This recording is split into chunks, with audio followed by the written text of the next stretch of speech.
जय हिंद दोस्तों, मैं दुर्गेश शुक्ला आप सबके लिए मैथ्स के कुछ सारे टिप्स लेकर आपके सामने आया हूँ, जिसके थ्रू आप जिसको फॉलो करके आप IBPS, RRB और SSC CGL या SSC 10+2 जैसे आने वाले अपकमिंग एग्ज़ाम्स को आप आसानी से बीट कर सकते हैं और जिसकी मदद से आप अपने आप को मैथ्स में काफ़ी आगे बढ़ा सकते हैं। इसका बेनिफिट आपको ज़रूर मिलेगा। So please follow us and join.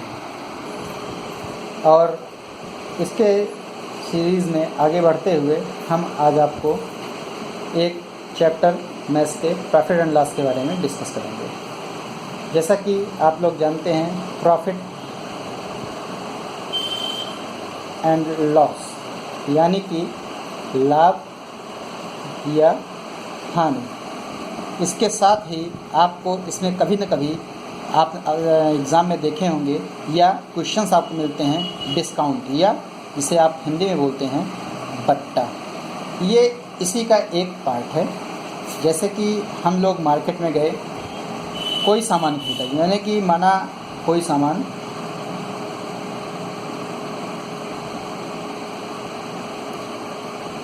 ₹100 में खरीदा,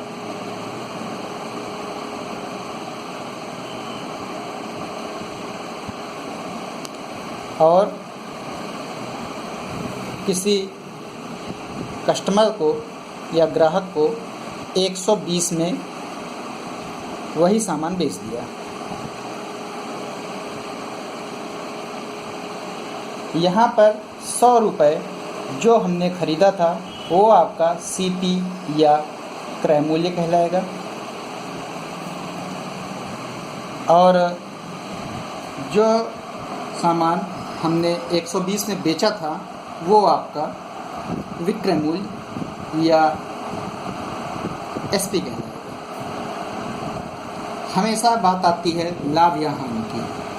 तो लाभ कब होता है? जब हमारा क्रय मूल्य कम होता है, किससे? विक्रय मूल्य से। यानी कि मुनाफा तभी होगा जब हम कोई सामान कम में खरीद के ज़्यादा में बेचेंगे। तो ठीक है, इसको थ्रू फॉलो करते हैं। तो लाभ आपका होता है, इसका फार्मूला होता है विक्रय मूल्य माइनस क्रय मूल्य, यानी कि SP माइनस CP। अब बात आती है हानि की। हानि कब होता है? जब हमारा विक्रय मूल्य कम होता है क्रय मूल्य से, यानी कि क्रय मूल्य माइनस विक्रय मूल्य। इसको अगर हम फार्मूले बेस पे जाएंगे तो CP माइनस SP। ये तो बातें हो गई लाभ और हानि की। अब आगे बात आती है लाभ प्रतिशत या प्रॉफिट परसेंटेज। तो सबसे पहले जो हमारा प्रॉफिट होता है, प्रॉफिट हमेशा कैलकुलेट होता है क्रय मूल्य पर, और क्रय मूल्य पर ही उसकी गणना की जाती है। तो प्रॉफिट परसेंट निकालते समय आपको जो लाभ हुआ है उसका हम क्रय मूल्य से अनुपात निकालते हैं, वही उसका लाभ प्रतिशत होता है। जैसे कि इसी क्वेश्चन को हम ध्यान रखते हैं, तो हमने सामान खरीदा था ₹100 में, यानी कि CP हमारी ₹100 थी और SP हमारा ₹120 था। लाभ हो रहा है कितने का? ₹20 का। अब ये इस प्रॉफिट को वहाँ पर रखेंगे, और CP यानी कि जो हमारा क्रय मूल्य था, जितने में हमने सामान को खरीदा था, उसको नीचे करेंगे। अनुपात क्रय मूल्य पे ही निकलता है, और जब इसको हम सॉल्व करेंगे तो ये आएगा 20%, यानी कि हमारा प्रॉफिट परसेंट हो गया 20%। सेम इसी तरह हम आज बात करते हैं हानि प्रतिशत, यानी कि लॉस परसेंटेज की। सपोज दैट ये हमारा जो ₹120 है, ये SP ना होकर CP होता, और सेम यही आपका ₹100 आपका SP होता है। यानी कि हमने सामान को खरीदा ₹120 में और बेचा कितने में?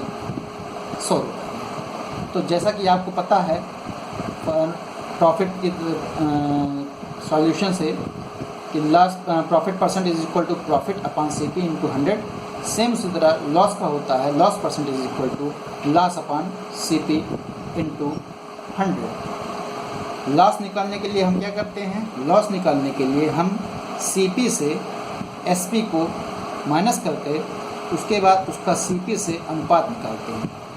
यहाँ पे आपका 120 रुपया CP है और SP 100 रुपीज़ है और CP यहाँ पे आपका 120 रुपया इंटू 100। जब इसको हम सॉल्व करेंगे तो ये हमारा आएगा और इसको डिनोट करने के कट करने के बाद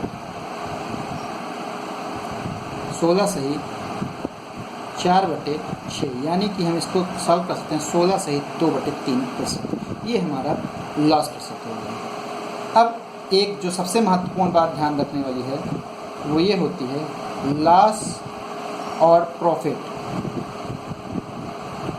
ये हमेशा कैलकुलेट किया जाता है CP पे, और आपका डिस्काउंट वो हमेशा कैलकुलेट किया जाता है MRP पे। ध्यान दीजिएगा, डिस्काउंट हमेशा MRP पे कैलकुलेट किया जाता है। MRP होता है आपका अंकित मूल्य, अर्थात किसी भी सामान पर, जैसे कि ये एक सोप है और इस पे प्रिंट है 9 रुपीज़, ये आपका MRP रहेगा। भले ही सेलर ने उसको 7 रुपये या 6 रुपये में ख़रीदा हो, उससे उसका कोई मतलब नहीं है, और वो 9 रुपये पे उसको बेच रहा है या 8 रुपये पे उसको बेच रहा है, तो लेकिन जो उसका प्रिंट रेट रहेगा वो उसका MRP होगा। डिस्काउंट हमेशा MRP पे कैलकुलेट किया जाता है, इसको हमेशा आप ध्यान रखिएगा।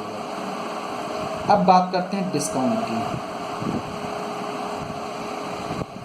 आजकल सभी लोग बिग बाज़ार या कहीं शॉपिंग करने जाते हैं, आप वहाँ पे देखते होंगे कि 10% ऑफ या 20% ऑफ या 30% ऑफ। इसका क्या मतलब हुआ? इसका यही मतलब हुआ कि जो उसका उस वस्तु का अंकित मूल्य है उस पर इतना प्रतिशत की छूट दी गई। मान लीजिए कोई सामान 1000 रुपये का है, उसका MRP है, उस पर रिटेलर ने 10% ऑफ कर दिया है, यानी कि ये सामान हमको 10% कम में मिलेगा। जैसे कि 1000 रुपये का 10% कितना होता है?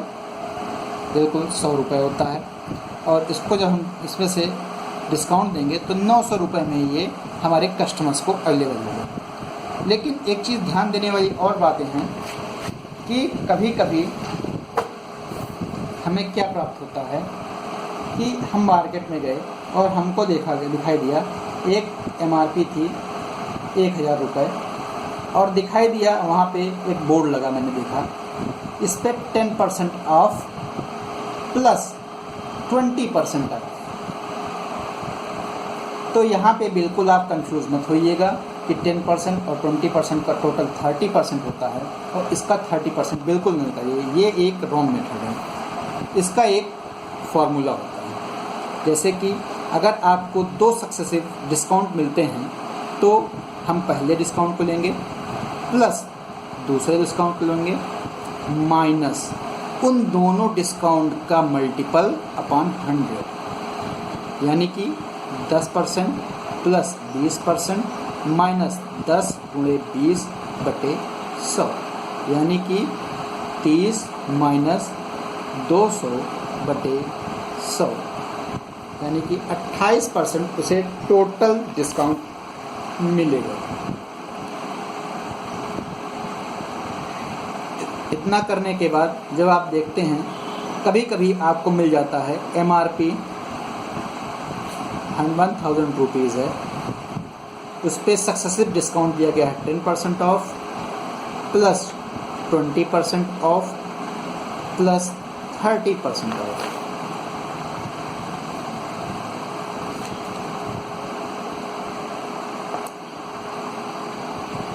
इसका ये मतलब हुआ कि इसमें 3 सक्सेसिव डिस्काउंट दिए गए हैं। अब सिर्फ फिर से उसी फार्मूले को फॉलो करते हैं। ध्यान दीजिएगा इसमें एक बात, हमेशा सक्सेसिव का ये जो फार्मूला होता है कॉन्जिक्यूटिव में होता है और आने वाले दोनों को एक साथ लेता है। जैसे कि हमने आपको स्टार्टिंग में बताया, हमेशा 2 आप सीधे पहले आने वाले डिस्काउंट के साथ कैलकुलेट करेंगे। यहाँ पे आप कैलकुलेट करेंगे x plus y minus x y upon 100, यानी कि 10 प्लस 20 माइनस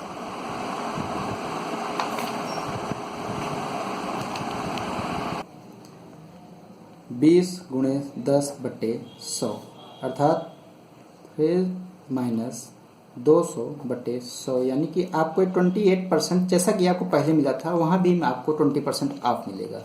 अब आप ये करेंगे 28% ऑफ प्लस 30% ऑफ। अब आप इन दोनों का मल्टीपल, या ये कहें कि इन दोनों को जोड़ के जो आपके डिस्काउंट मिलते हैं उन्हें आप निकालेंगे, यानी कि फिर से इसी फार्मूले का यूज़ करेंगे। x plus y minus x y upon 100, x की वैल्यू 28 प्लस 30 माइनस 28 गुणे 30/100। यहाँ से आपको 58 मिला, प्लस इंटू मल्टीप्लाई करेंगे